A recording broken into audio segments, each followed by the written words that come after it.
میں اس لیے بات چیت کی بات کر رہا ہوں، اپنے ملک کا مجھے فکر پڑی ہوئی ہے۔ یہ ملک ادھر جا رہا ہے جدھر کوئی سنبھال نہیں سکے گا۔ میں اس لیے یہ کہہ رہا ہوں کہ ابھی بھی ٹائم ہے بات چیت کرنے کا، اور بات چیت کرنے کا یہ پی ڈی ایم کے لوگوں سے کوئی فائدہ نہیں ہے، کیونکہ ان کے ہاتھ میں کچھ نہیں ہے۔ یہ تو ڈرے ہوئے ہیں کہ سارا وقت جی عمران خان کو ملٹری کورٹ میں، سوچیں کہ ڈیموکریٹس بھی کہتے ہیں کہ جی کسی کو ملٹری کورٹ میں ٹرائی کریں، کیونکہ اتنے ڈرے ہوئے ہیں الیکشن سے، ان کو پتہ ہے الیکشن میں ان سے کیا ہونا ہے۔ تو میں صرف اسٹیبلشمنٹ آرمی چیف سے بات کرنا چاہتا ہوں کہ ابھی بھی ٹائم ہے، یہ کورس کریکشن کریں۔ یہ ملک جس طرف جا رہا ہے یہ آپ بھی نہیں، کوئی نہیں کنٹرول کر سکے گا۔ یہ غلط فہمی ہے کسی کو کہ ایک اسٹیبلشمنٹ ملک کو اکٹھا رکھ سکتی ہے، نہیں رکھ سکتی۔ ملک کو ایک ڈیموکریٹک پارٹی جس پبلک کے اندر روٹس ہوں وہ ہی ملک کو اکٹھا رکھ سکتی ہے، اور پھر ہاں دشمنوں سے پروٹیکٹ کر سکتی ہے ہماری پاکستان کی فوج۔ لیکن اس طرف جدھر ہم جا رہے ہیں، مجھے افسوس سے کہنا پڑتا ہے کہ ہم ایک بالکل اندھیرے میں جا رہے ہیں۔ اور میں پھر سے آج صرف اس لیے کہہ رہا ہوں، کوئی مجھے کسی سے کسی چیز کی ضرورت نہیں ہے، وہ کسی سے کوئی مدد نہیں مانگ رہا، میں کوئی نہیں کہہ رہا میرے کیسز ختم کر دو، میں سارے کیسز اٹینڈ کروں گا۔ میں صرف یہ کہہ رہا ہوں کہ پاکستان کو بچائیں۔ یہ ملک جس طرف جا رہا ہے، یہ جس طرف یہ لے کے جا رہے ہیں، اور جو آگے پلان بنا ہوا ہے کہ اور بھی پارٹیز کھچڑی بنا کے اور چھوٹی چھوٹی پارٹیز کے اندر بندر بانٹ ہو جائے، اور اس سے کوئی چینج آ جائے گا ملک میں، اس سے اور تباہی آئے گی آگے۔ شہریار افریدی کا پھر کہوں کہ ایک تو اس کو چکی میں رکھا ہوا ہے جدھر قاتلوں کو رکھتے ہیں، اس کے بعد جب اس کو وہاں جانے نہیں دیا، وہاں جا کے اس کے رشتہ داروں کو اٹھا لیا، جنازے سے اس کے رشتہ داروں کو اٹھا کے جیل میں ڈال دیا۔ آج کل جو ظلم ہو رہا ہے، جس طرح کا ظلم تحریک انصاف کے لیڈرشپ کارکنوں پہ اور جو بھی سپورٹرز ہیں، ووٹرز ہیں، یا جس نے کوئی میڈیا کے اوپر بھی کوئی حمایت کر دی تحریک انصاف کے لیے، یہ جس طرح کا ظلم کیا جا رہا ہے، میں صرف مجھے کئی دفعہ خیال آتا ہے کہ کیا کوئی خوف خدا نہیں ہے؟ یہ کوئی بڑی مارکا تو نہیں ہے کہ ایک کا پوری اسٹیٹ اپریٹس سیکیورٹی فورسز کو استعمال کرتے ہوئے نہتے لوگوں کے اوپر اس طرح کا ان کے گھر توڑ کے اندر گھسو، ان کی عورتوں کی بے حرمتی کرو، وہاں سے لوگ بچے اٹھا کے لے جاؤ، اگر وہ جس کو ڈھونڈنے آیا وہ نہیں ہے، ان کے والد کو اٹھا کے لے جاؤ، چیزیں توڑ دو، گھر لوٹ لو۔ پھر ایک اور دھندا چل پڑا۔ اب یہاں کیا کرتے ہیں، یہ پولیس جا کے کہتی ہے، کسی کو پکڑ لیتی ہے، جی آپ کا جیو فینسنگ میں نام آ گیا ہے کہ آپ اس جگہ پہ تھے، ان سے پھر پیسے لیتی ہے۔ 15 لاکھ روپیہ ریٹ بن گیا ہے۔ 15 لاکھ سے شروع ہوتے ہیں، کئیوں کو 5 لاکھ دیتے ہیں، کوئی 10 لاکھ دیتا ہے، کوئی 15 لاکھ دیتا ہے ان کو، نہیں تو کہتے ہیں ہم آپ کو پکڑ کے اندر ڈال دیں گے، کیونکہ اب تو کسی کو بھی پکڑ سکتے ہیں۔ یہ تو لائسنس مل گیا ہے اس ملک میں ظلم کرنے کا، آپ کسی کو بھی پکڑ کے جیل میں ڈال دیں، جی ایم پی او کے اندر جیل میں ڈال دیں۔ یعنی یہ میں سوال یہ پوچھتا ہوں کہ کوئی خوف خدا ہے؟ کیا آپ کو ڈر ہے کہ آپ کتنی دیر زندہ رہیں گے؟ آپ کو اوپر والے کو جواب دینا پڑے گا کہ یہ جو آپ کر رہے ہیں اپنے لوگوں سے، میں یقین دلاتا ہوں کہ یہ جب اس طرح کی چیزیں کسی ان جو اپنی قوم نہیں ہوتی، مثلا ہندوستان کی فوج جو کشمیریوں سے کر رہی ہے، یا اسرائیل کی فوج جو فلسطینوں سے کر رہی ہے، میں آپ کو یقین دلاتا ہوں کہ وہاں بھی کوئی چیک ہو جاتا ہے۔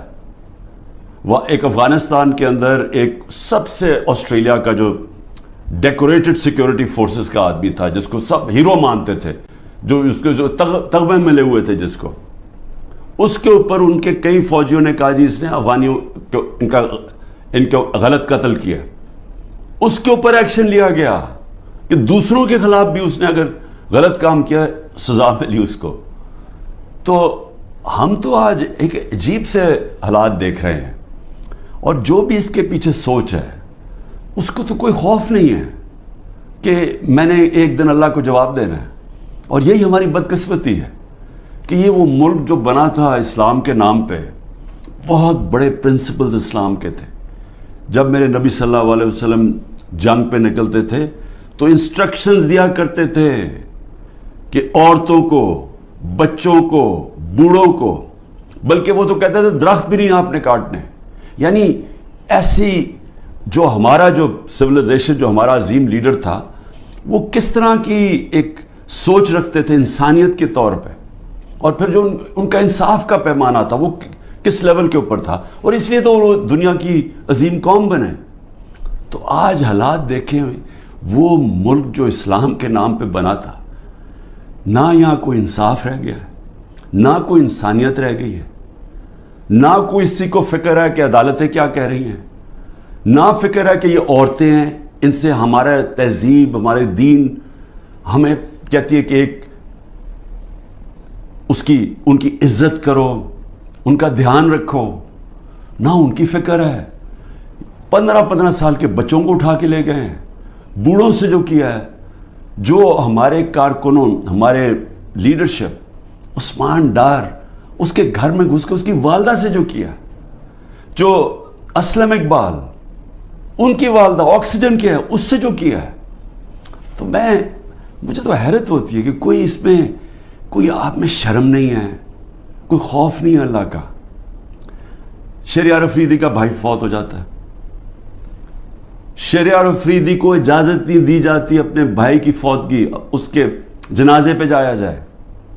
ہمارے دور میں نواز شریف کی بیوی فوت ہوئی، 4 دن گزارنے کے لیے دیا ہم نے. تو یہ کون سا جرم کیا ہے شہریار افریدی نے؟ کوئی پتہ تو چلے کہ جرم کیا کیا ہے. کیا جرم یہ کیا ہے کہ پرامن احتجاج کرنا ہمیں، ہمارا آئین ہمیں حق دیتا ہے؟ پرامن احتجاج، کیونکہ یا تو یہ ثابت کرے نا کہ کسی نے توڑ پھوڑ کیا ہے، ہم آپ کی مدد کریں گے. ہم ہتھیار بیٹھے ہیں، آپ بتائیں کہ کور کمانڈر ہاؤس کسی نے جلایا یا کسی نے کوئی پولیس کی گاڑی جلائی ہو، ہم کہتے ہیں کہ ہم پہلے دن سے کہہ رہے ہیں کہ ہم ان کو، یہ مجرم ہیں قوم کے. لیکن کتنی گاڑیاں جلی، کتنے آگ لگی. کور کمانڈر ریڈیو پاکستان کتنے ہوئے؟ 10 ہوں گے، 8 ہوں گے، کیا ہوں گے؟ نہ اس کے اوپر کوئی تحقیقات کی. ابھی تک سی سی ٹی وی کیمرہ کی فوٹیج نہیں آئی جو کہ کور کمانڈر گھر میں ہوا ہے. کیپٹل ہل میں جب ٹرمپ کے فالوورز نے گھس کے وہاں جب گھس گئے تھے، پہلی چیز کیا، ہیڈ آف پولیس کو معطل کیا گیا. یہاں پوچھا ہے دندراتا پھر رہا ہے جو پنجاب کا آئی جی، اسے پوچھا کہ یہ تمہیں جب سارا پتا تھا کہ کراؤڈ آ رہا ہے، کیوں نہیں آپ نے پروٹیکشن دی، اور کس کو فائدہ ہوا اس سے؟ سوال میرا یہ ہے کہ یہ جو 9 مئی کا فائدہ کس کو ہوا؟ تحریک انصاف کو نہیں ہوا. جس کو فائدہ ہوا وہ ذمہ دار تھا 9 مئی کا. اور میں آپ کو آج لکھ کے دیتا ہوں کہ جس دن ایک انڈیپینڈنٹ اس کے اوپر انویسٹیگیشن ہوگی، یہ ثابت ہوگا کہ یہ کیا گیا تھا، پری پلان تھا. یہ کیسے ہو سکتا ہے 48 گھنٹے میں 10,000 لوگوں کو پکڑ لیا جا کے پی ٹی آئی کے؟ یہ کیسے ہو سکتا ہے؟ کیا لسٹیں بن گئی 48 گھنٹے میں؟ پتہ بھی چل گیا کدھر ہے، اور ایک دم جا کے سارا کریک ڈاؤن کر دیا؟ یا کہ ماننے والی بات ہے؟ پہلے سے پلان کیا ہوا تھا. اور میں شہریار افریدی کا پھر کہوں کہ ایک تو اس کو چکی میں رکھا ہوا ہے جدھر قاتلوں کو رکھتے ہیں،